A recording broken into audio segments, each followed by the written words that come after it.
Well, it's Wednesday, and you all know what that means.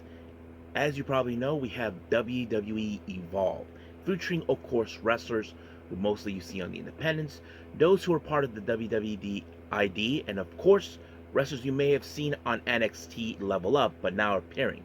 However, in this particular episode, we feature, of course, things going around. Apparently, some group decided that they are the ones who are going to take over WWE Evolve. That's, of course, Swipe Right, Jason Drake, Zeta Steel, and of course, Brian Donovan. So we'll see how things roll up from there. And then, of course, we have AEW Dynamite. We're still continuing with more of the Owen Hart Foundation tournament, but this time we're focusing on the semifinal in the women's side. Chris Statlander and Jamie Hayter face each other for the first time, so the real question we ask ourselves, who will be joining Mercedes Moné for the finals that will take place at Double or Nothing? And of course, we'll see various other things taking place on Dynamite as well. But first things first, we're going to be reviewing a very interesting self-produced show by none other than Pro Wrestling Noah star Kenoh. So Kenoh decided to do this little show called Third Anniversary Thanksgiving Festival, All the Bastards Assemble. Yeah, so don't ask me why he named it that. I don't even want to know. But this took place recently in Korakuen Hall on the 15th of April. So we're going to see talent not only from Noah, but from other locations as well. So that's going to be a lot of fun. But of course, Meiko Satomura's in this one too, part of an exhibition match. But we'll get to that. But as always, we will finish up this episode with some news updates to keep you guys updated on what's been happening in the world of wrestling, such as what events the promotions are throwing out, who's booked, what matches are set, including developments that are happening in the world of pro wrestling as we speak. So, let's get ready for another episode of Deleted Wrestle Zone.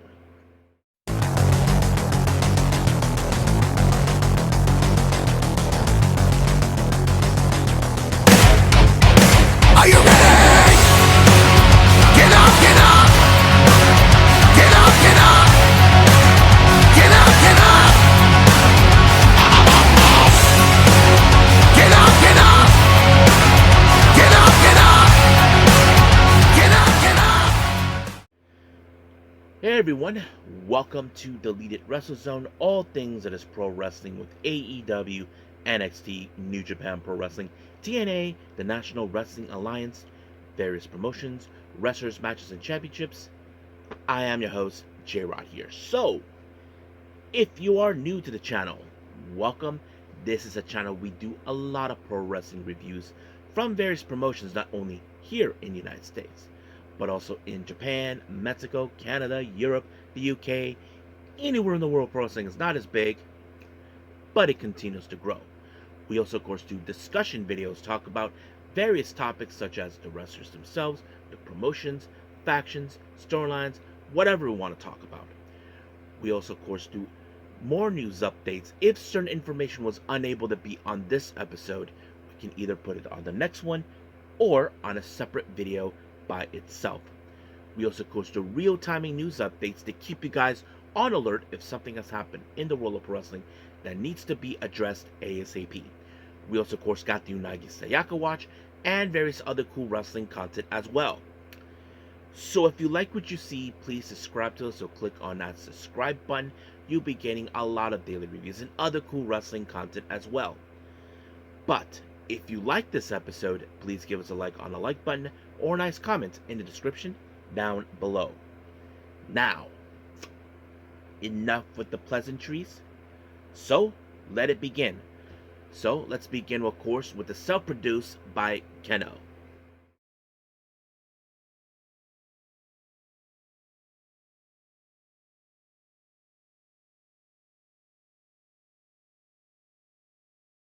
Kenoh 3rd Anniversary Thanksgiving Festival, All the Bastards Assemble.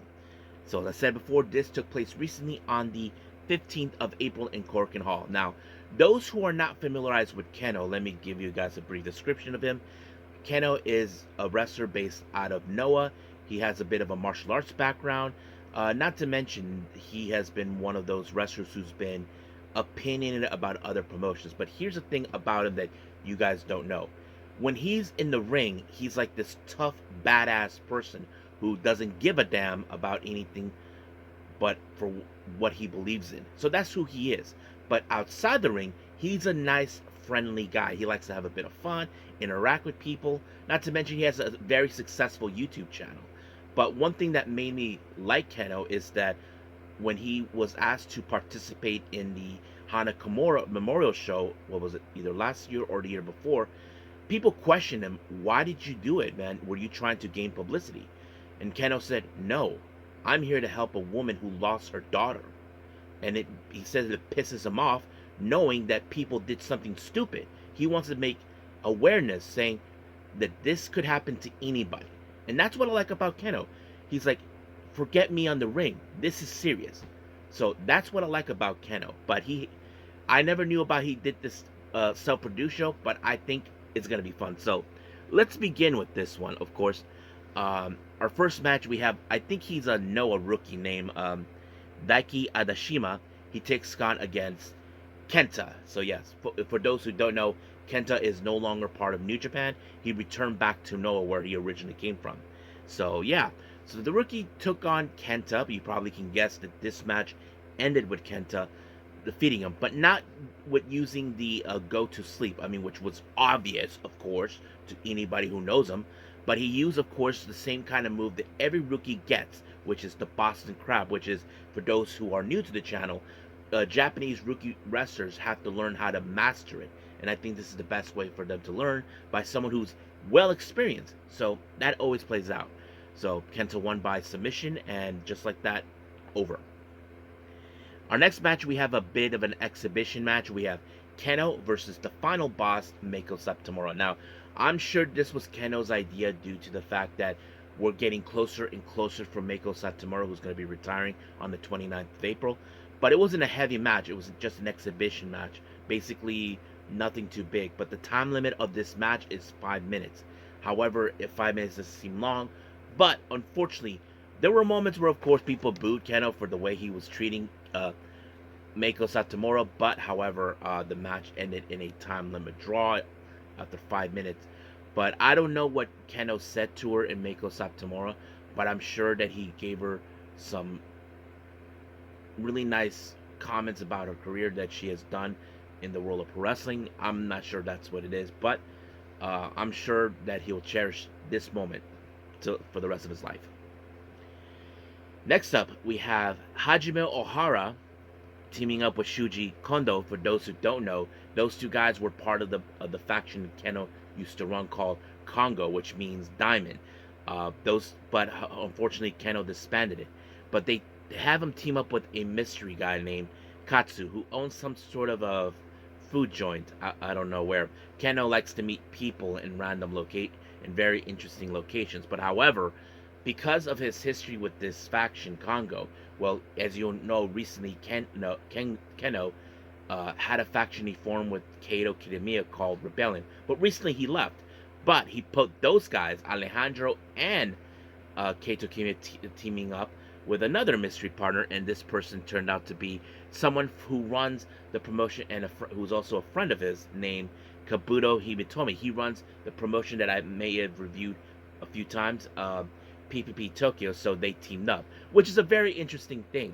So it was a pretty fun match. Not to mention, of course, it was interesting to see that Alejandro, those who don't know, he used to be part of Congo before, but he turned his back on them. But now that he's part of All Rebellion, it's interesting. But the match was pretty good, not gonna lie. But it was Kaito Kiyomiya who picked up the win when he applied the Shining Wizard onto Hajime Ohara, and just like that, 1, 2, 3, done. Next match, we have Black Men Sareee versus Dump Matsumoto. Now, as you all know, Dump Matsumoto is like the biggest heel in the Yoshi wrestling world.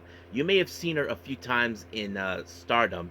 Well, apparently she had help to help him out with this match, and of course, Naomichi Marufuji was there. So was Zap, but of course it was going to be that she was going to help out. The referee was distracted either by Marufuji or Zap, but unfortunately, this match ended with Dump using a bit of a trash can onto the head of Blackman Sareee, then a body splash, and just like that, 1, 2, 3, done.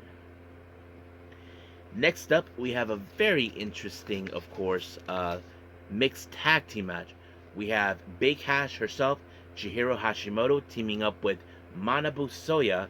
They take on Murder Grandpa and the King, Minoru Suzuki. He teams up with Lady Destroyer, Hiroyo Matsumoto. So it's interesting. For those who don't know, Kenoh has always been determined to defeat Minoru Suzuki, and he finally did defeat him last year. And Manabu Soya is another guy that he faced before, but he was also a member of Congo as well, which is an interesting combination.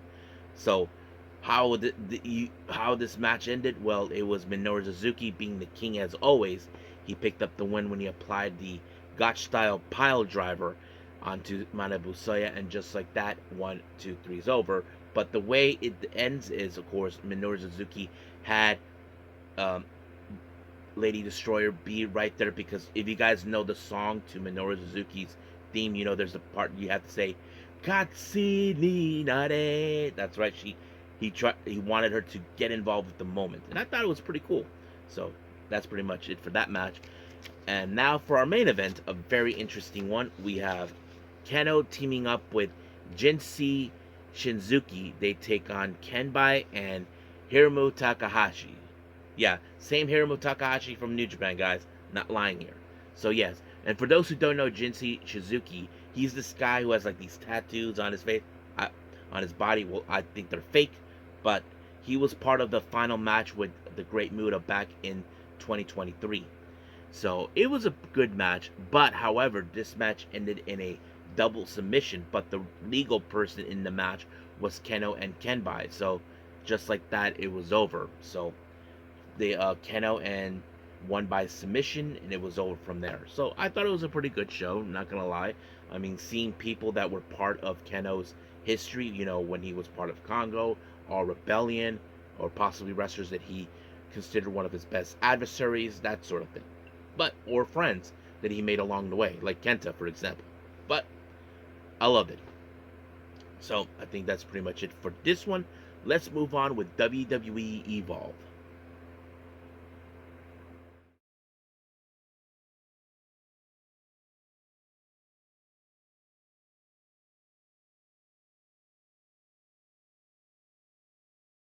Alright, WWE Evolve. It opened up with, of course, with the Prime Minister of Evolved, Stevie Turner. As you all know, she was assigned this position by none other than NXT General Manager Ava. So basically, she was about to do something until she was rudely interrupted by Ricky Smokes, Brad Taylor, together known as Swipe Ripe, along with Jackson Drake, Zeta Steele, and Bryce Donovan. So it seems now, in this scenario, they are now want to take over. Now, you probably ask yourselves why. Well, these guys act like a bunch of snotty, rich brats. That's the whole thing.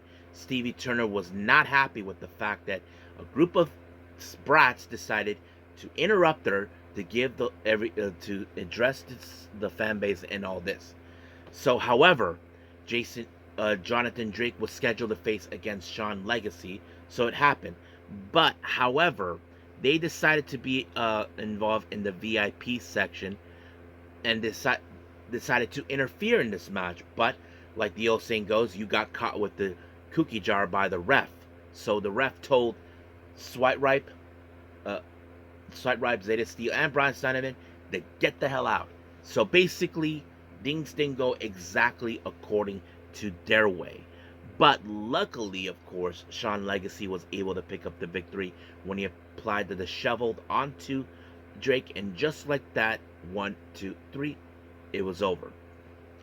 Now, we did see a bit of a video promo from Smiley Kylie Ray. Now, those who remember, recently Smiley Kylie Ray was tormented by Wendy Chu because, of course, Kylie Ray refuses to acknowledge her. But when she finally confronted her, well, you can guess that this match ended with Wendy Chu winning. But however, it seems that Kylie Ray wants to have another opportunity against her, and she wants this to happen next week. So we just don't know when. If Wendy Chu accepts the proposal, so we'll see. Now, there seems like there was a bit of a face-off between both Keanu Carver and Harlem Lewis. So they've been going back and forth. But however, Stevie Turner approached them for some reason, feeling like she needs to build something different. As you know, with, of course, the Snotty Brats, decided that they are going to take over the entire uh, Evolve brand. So that was the whole point. So we'll see where that goes. Our next match, we have Zara Zacher, who is part of the WWE ID. For those who don't know, she's actually from here in San Diego. I met her before. Uh, Faces off against Aria Bennett. Now, I don't know much about Aria Bennett, but Zara Zacher, I have seen her. And, she's really awesome for what she does in the ring.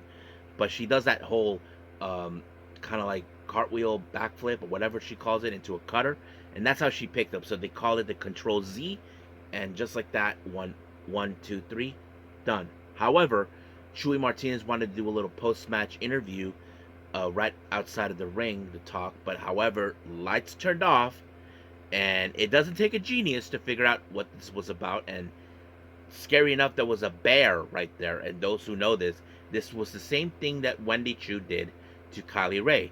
And it seems now Wendy Choo has picked her next target, Zara Zacher, so this is not good. Now, as you probably know, we'll be dealing with Ricky Smokes, Brad Taylor, Jonathan Drake, Bryce Donovan, and Zeta Steele, causing nothing but a ruckus to try to take over Evolve. So they took over the VIP section. So they're being told, we're not being kicked out, because apparently, Brad Taylor, being the snotty's little brat that he is, decided, I have a permission from my attorney, my dad. Yeah, called daddy for favors. So they refuses to stay. Now, our next match, we have Carly Bright. She brought along the Kendall Gray to be her cheerleader, because Carly Bright was her cheerleader last time. And they faced against this mysterious wrestler named Calix. Well, I can tell you in this match, Calix was being more dominant in this match than ever, because she was brutalizing Carly Bright. But however, I don't know if Calix was attempting to do a power bomb. She was able to overturn it into, of course, overturn it and pin her into a sunset flip. 1, 2, 3, just like that, it was over. But Carly Bright was not stupid, so she skedaddled out, because she knows she was gonna hurt her. But she was lucky to celebrate her victory with, of course, Kendall Gray. Now, our next match, we have Timothy Thatcher taking on Bryce Donovan. Now, this was something that we saw a couple of weeks ago, for those who don't remember. When those brats decided they want to take over, Sean Legacy showed up, and so is Timothy Thatcher. And that's what led to those singles matches between Legacy and Thatcher against these brats. So, of course, in this match, it was a brutal match. But however, of course, those naughty brats decided to get involved, costing Timothy Thatcher the match. But Thatcher ended up on the wrong side of the black hole slam Bryce Donovan, and just like that, 1, 2, 3, it was over. However, of course, while these brats were celebrating, thinking, we're taking over, bitches, well, the Prime Minister Evolve was not happy with what's going on.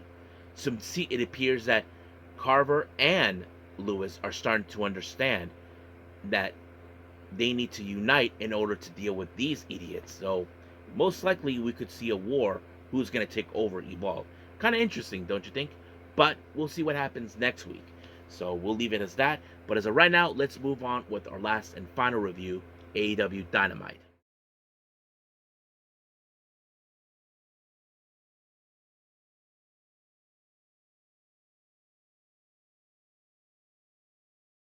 Okay, AEW Dynamite. It opened up with, of course, with the appearance of rap legend Master P. Now, for those who don't know Master P, he's a big time wrestling fanatic. But also for those who don't know, or for those who do know, he is the promoter of House of Glory. Yeah, he runs that promotion based out of New York. Not to mention, he even tried to recruit CM Punk before Punk made his choice to go to AEW or something. But yes, so that sort of thing.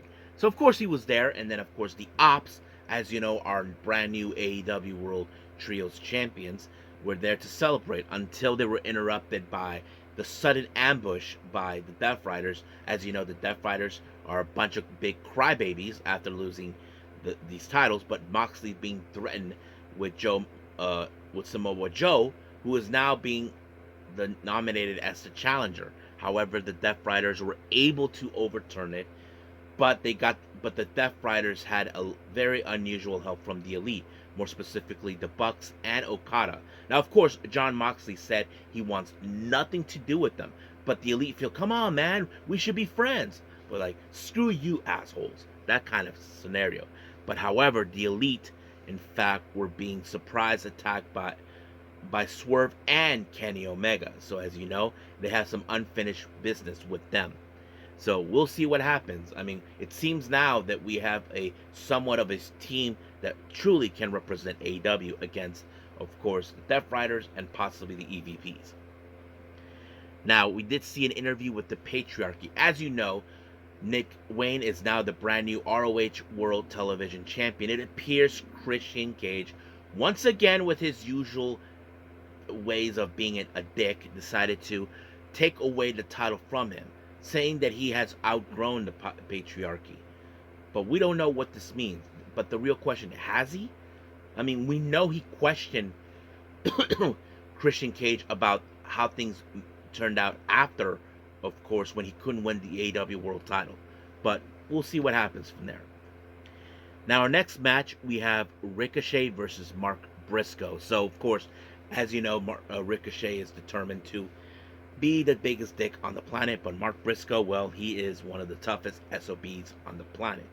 Now, we have seen recent times Ricochet cheat his way through by, of course, using the ropes as leverage, try to find ways to hide objects that he used in order to win the matches. But, however, Ricochet was countered by Mark Briscoe, and just like that, 1, 2, 3, it was over. So Mark won, but Ricochet, as you know, was not happy with the loss. He was attempting to hurt Mark Briscoe with some scissors, but luckily Kevin Knight decided to stop him and rescue Mark Briscoe. But as you all know, recently, a couple of weeks ago, Kevin Knight and Mark Briscoe, along with Speedball and Will Ospreay, were part of a $400,000 match that they were involved, and they each get $1,000 apiece. So it's great that Kevin decided to help him out. Now, out of nowhere, we haven't seen him in months. Stokely Hathaway is back, and now it seems that he is now the agent for FTR, that sort of thing. And then, of course, the Rock and Roll Express were there. And then you can guess what happened. Well, it seems now that the FTR decided they're the ones who are going to destroy the Rock and Roll Express. But thank God for Paragon, O'Reilly, Strong, and Cole decided to stop this nonsense. But you know this is not over between those guys. So we'll see where that goes. Now, our next match, we have the Young Bucks, Nick and Matt, taking on Kevin Knight and Speedball Mike Bailey. I have to say, the match was pretty good. Not gonna lie. I mean, Knight and Speedball were facing one of the best tag teams in the world. So this was a bit of a challenge for them, and they could have won this match if they wanted to, if it wasn't for Ricochet. As you probably can guess, Ricochet hasn't forgotten that, of course, what happened earlier when he tried to destroy Mark Briscoe. So it it cost him the match. And of course, Knight ended up on the wrong side of the EVP trigger, and just like that, by pinfall by Nick. 1, 2, 3, done. Now, we did see an interview with Tony Storm. Now, Tony Storm, as you know, is watching very, very closely on the Owen Hart Foundation tournament, mostly in the women's side. So basically, she is giving, of course, Chris Statlander and Jamie Hayter, how do I say, good luck, ladies. We'll see who will meet up with Mercedes Moné in Double or Nothing. But however, while that is happening, she decided to announce an open challenge of a type, a little later match at Collision, and the person who responded was Queen Aminata. So basically, It seems that we will see Queen Aminata be an eliminator match at Collision against Toni Storm. So that's going to be interesting. Now, the Hurt Syndicate, as you know, they continue to go their way, but as usual, MJF decided to interrupt. Now, MJF, as you know, is trying to be part of the Hurt Syndicate. Now, Shelton Benjamin and the VP, okay, we'll give him an opportunity, but Bobby Lashley has bit of his reserves. But he's telling him, hey, come on, look, I understand. But he's telling him, I know what's the one thing you guys want that be part of your organization. The AEW World title.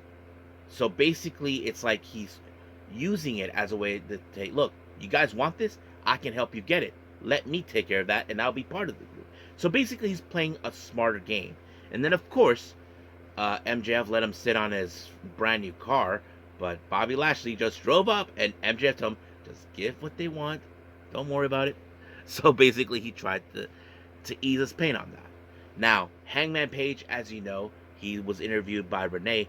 As you probably can guess, they are part of the semifinals of the Owen Hart Foundation. So he will face against Kyle Fletcher. But however, MJF decided to get in his head again. Try to, because as you know, MJF decided not to be involved in the Owen Hart tournament. He wants to have his title back, but not in a way where he has to enter this tournament and do it. So we'll see where that goes from there. Now, our next match, we have Brody King teaming up with Will Ospreay to take on, of course, Don Callis family, Josh Alexander, Konosuke Takeshita. So you probably can guess it was a pretty good match. Not gonna lie, it was brutal. Of course, that idiot Don Callis was there, in the commentary booth with his usual shenanigans. But Lance Archer decided to get involved and try to cost the match. But it was Josh Alexander that picked up the win with the C4 spike onto Brody King. And just like that, 1, 2, 3 picked up the win. However, there was a beatdown happening on Will Ospreay because, as you know, Kyle Fletcher is trying to dismantle Ospreay because there are those that believe the finals could be Fletcher versus Will Ospreay because Don Callis believes Fletcher is the real future of AEW. But however, Hangman, as you know, who was part of the going to be facing Fletcher in the semifinals, was on this win to ring until he was attacked by both Rocky Romero and Trent Beretta. So basically, now the Don Callis family is trying to take things under their way. But the real question is, will they succeed? Well, the only way to succeed if Fletcher defeats Hangman. So we'll see where that goes. And now we jump into our main event, which is the semifinals of the Women's Owen Hart Foundation Tournament. Jamie Hayter versus Chris Sandler. First time ever. Now, stats on this, as you know, Jamie Hayter is a former AEW Women's World Champion. Chris Sandler, former TBS Champion. So you probably can guess that these two ladies, most likely one of them, could win. I mean, they went all out. But in the end, it was, of course, Jamie Hayter who picked up the win with the Haterade. And just like that, she's in the finals. But of course, the CEO, Mercedes Moné, comes out because now we know that in Double or Nothing, it's going to be, of course, her, Mercedes Moné, versus Chris Statlander. So I guess many people will question who will walk out as a winner. Now, I did mention to a friend of mine who we both had the same thought that maybe Mercedes Moné most likely could be the next person to be the next AEW World Champion. But I did tell him that there has to be the possibility that she has to lose, of course, the championships she has. Most likely that could happen. But we'll see. We'll stay close to that as soon as possible. But at the moment, we are done with all the reviews. Let's move on with our last and final thing, news updates.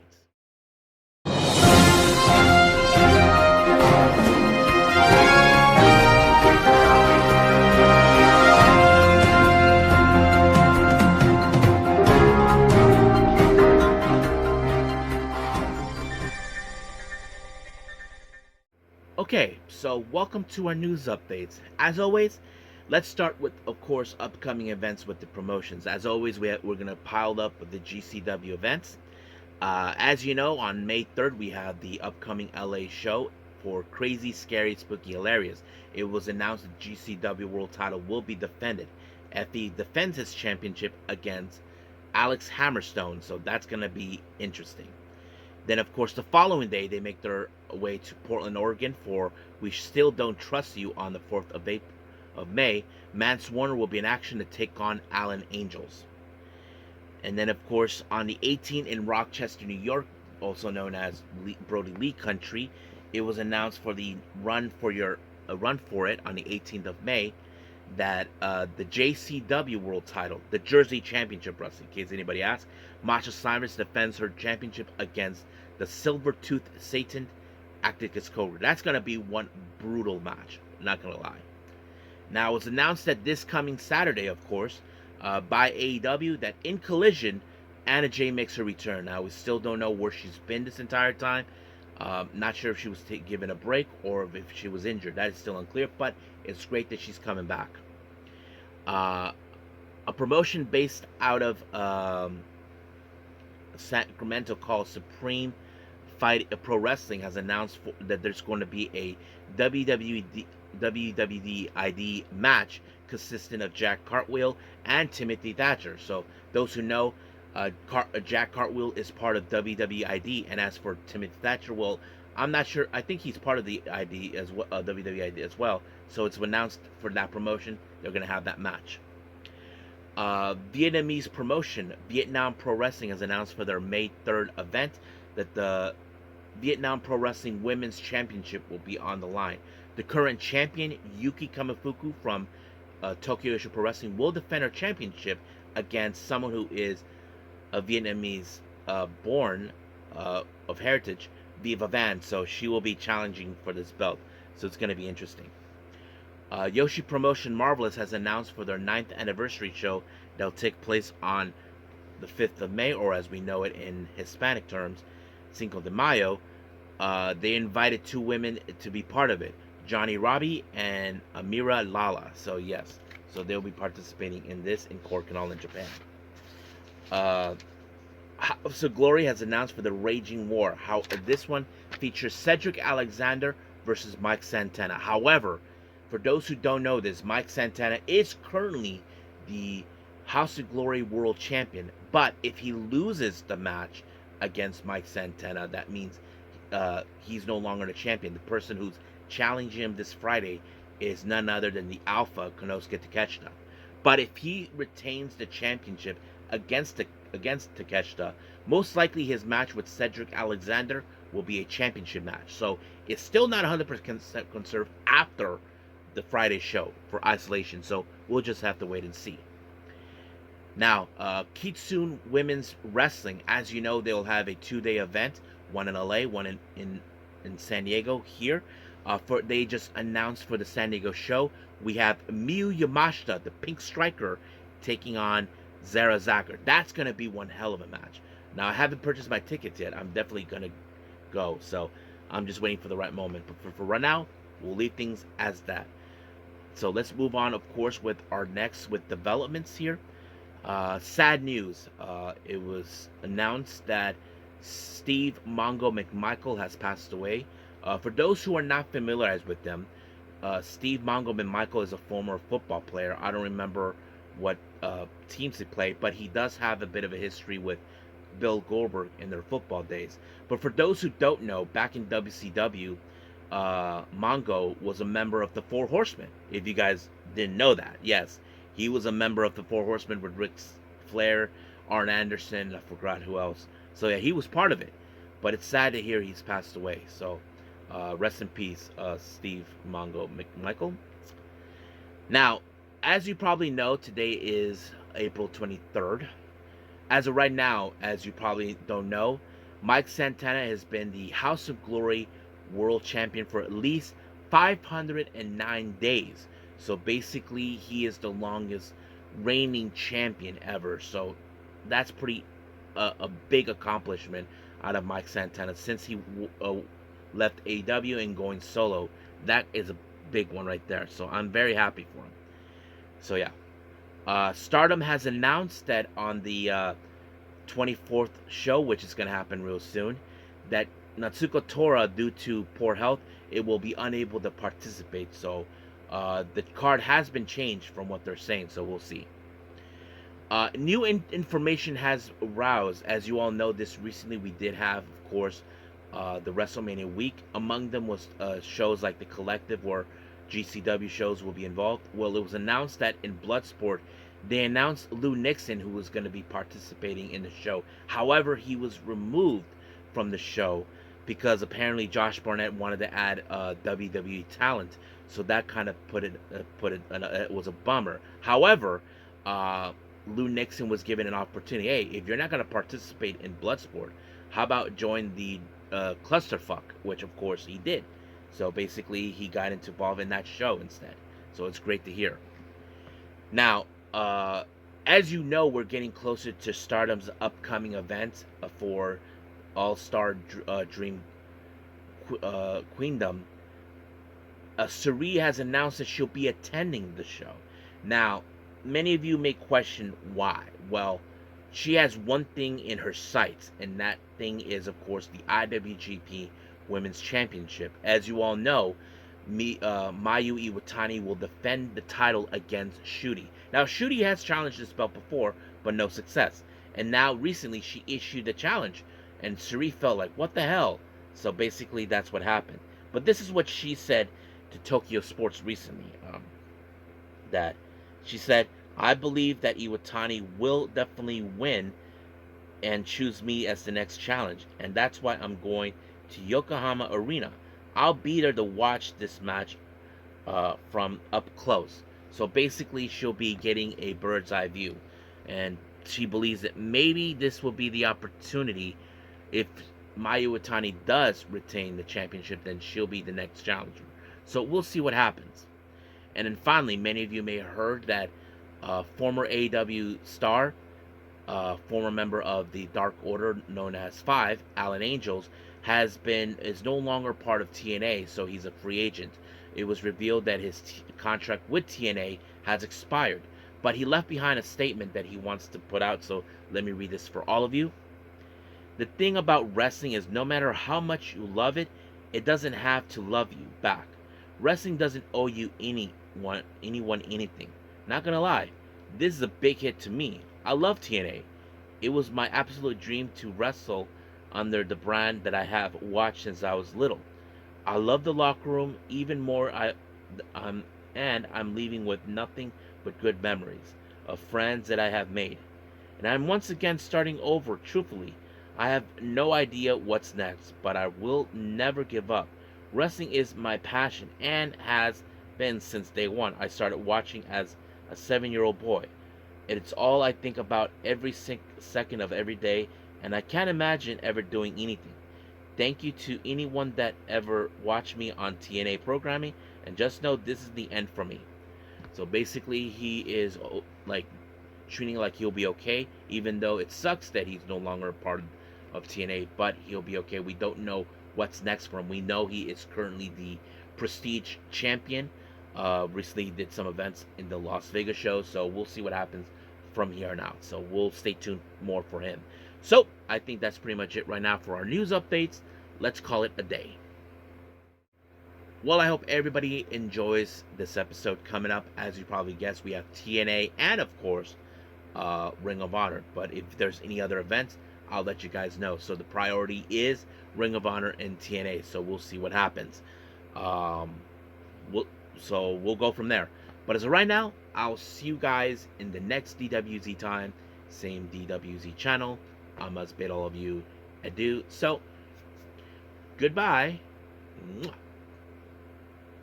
And have a nice day. Bang.